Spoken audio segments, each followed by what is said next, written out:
Well, Labor Day weekend is traditionally the last hurrah for the summer with parties and gatherings. But again, high cases and restrictions could be dampening the mood this holiday weekend. So if you're suffering from COVID fatigue and burnout, self-care is so critical to staying healthy during these difficult times. But how do you make time for that? Joining us now is work-life balance coach Nicole Tsong. She's the best-selling author of 24 Ways to Move More. Aloha, Nicole. Good to see you. Aloha, Annalisa. Thanks for having me. So let's get to it. You know, if you don't have the time to make time for yourself, as so many of us do, you know, for parents like myself, what's the biggest thing that you can offer for us? Well, my favorite thing, and the thing that all of us do, no matter how hard we try, is we often start our day doing what? Staring at our cell phones. And if you can actually cut that out first, you might find even just 5 to 10 minutes in the morning for yourself. And that's such an important thing for any of us, is to start our day really clear and grounded and doing something that feels good in our bodies or for ourselves.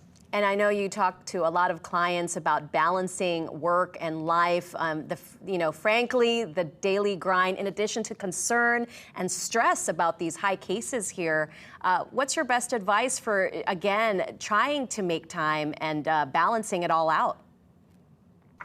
The key really is everyone has 5 to 10 minutes somewhere. And for a lot of us, movement and exercise, which has a direct correlation to lowering depression and anxiety, is really just finding a few minutes to do it rather than thinking I have to spend an hour going to the gym or moving outside or whatever it is. And the biggest key for even especially busy parents or people who have a lot of jobs is in those 5 to 10 minutes doing something yourself, like going for a walk around the block, just starting to do some deep breathing while you're walking and helping yourself lower that intensity that we're all feeling right now from so much change in the air. And I know you teach yoga. We're looking at some of these fun videos of yourself, weightlifting, dancing. It doesn't really have to be structured, right, in terms of getting movement and getting our blood going and getting that positive energy going.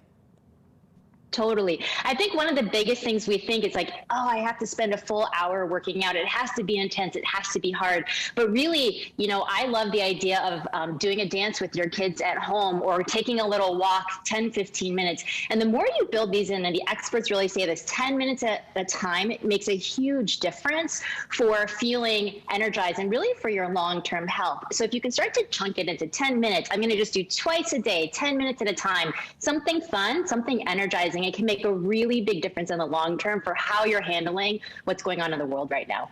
And what are you hearing from your clients in terms of stress, anxiety levels, and, you know, especially with the pandemic? I mean, how difficult has it been for a lot of our people out there?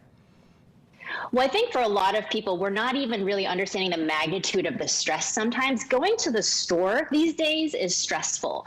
And people in school, with kids in school, it's all very stressful. For a big chunk of my clients, we're really working on how do you start to take care of yourself in 5 to 10 minute increments through the day, rather than trying to say, oh, I have to go full on, all out into self-care. Are you making sure that you're taking some time for yourself throughout the day? Like, let the kids have 5, 10 minutes by themselves if they're of the age, and then really giving yourself some moments to take a little bit of a walk, take some deep breaths, have some quiet time for yourself, and really starting to connect backward to get grounded. And that's going to be way more useful than saying I have to take like a full day off from all the things I have going on in my life.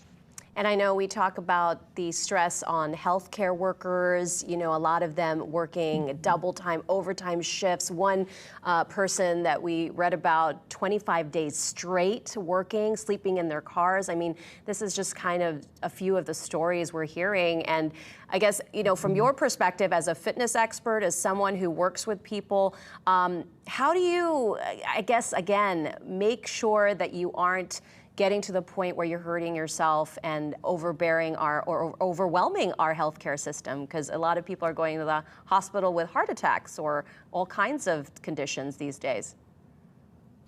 Yeah, again, I think it's also a lot of it, we get overwhelmed by so many things that are going on. And really my first step for everyone is to put your phone down, start to get yourself, take down your nervous system from that intensity that we're experiencing all the time. For someone in a case like that where they're working constantly, really looking at, is there a moment where I can just take a few deep breaths? Like in your car, you sit up before you go into work, put your phone down, stop reading all the social media feeds, and really give yourself a few moments to yourself.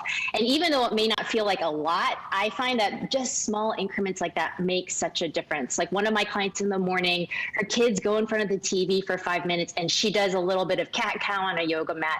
And that made such a huge difference for her being able to handle everything that's going on in her day. Yeah, good advice there. Nicole Tsong, thank you so much for joining us, reminding us about the importance of self-care, especially this weekend. Aloha to you.